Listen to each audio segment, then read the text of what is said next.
आदरणीय बाळासाहेब थोरात, माझे मित्र, नाशिक शहराचे माजी आमदार विलासराव लोणारी, या कार्यक्रमासाठी खास आलेले कविवर्य चंदन शिवतरे आणि उपस्थित मान्यवर बंधूंनो आणि भगिनींनो, मी सर्वांचे नाव घेऊन वेळ घालवणार नाहीये. मी अत्यंत 2 मिनिटात माझं भाषण संपवणार आहे. हा सत्कार राजाभाऊंचा होता याचं इथपर्यंत ठीक आहे, पण माझा सत्कार कशा करता केला यासाठी मला अजून समजलेलं नाही. मी काहीच केलेलं नाहीये.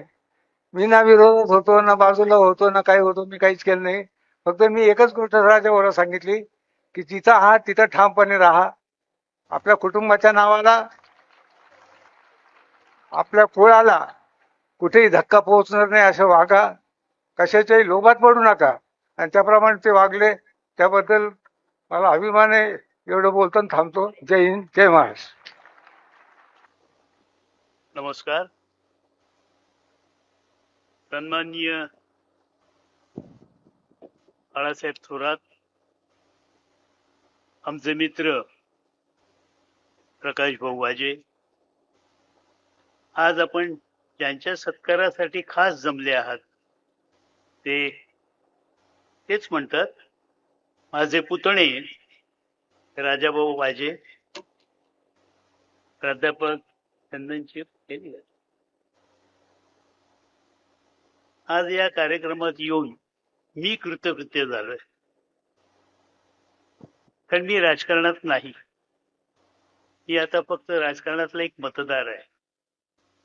आणि मला अभिमान वाटतो की ज्यांना मी लोकसभेचं मत दिलं त्यांचा आज इथे सत्कार होतोय आणि त्यांनी आमच्या मताची कदर ठेवली, त्याबद्दल त्यांचे आभार.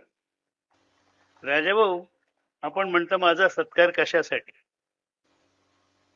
निवडून आलेल्यांचे सत्कार होतात, मंत्री झालेल्यांचे सत्कार होतात, निवृत्त होणाऱ्यांचे सत्कार होतात, पण आपल्या जागेवर ठामपणे उभे राहणारे आणि आपल्या मतदारांना आपल्याबद्दल अभिमान वाटेल असे वर्तन करणारे तुम्ही आहात, म्हणून तुमचा हा सत्कार आहे.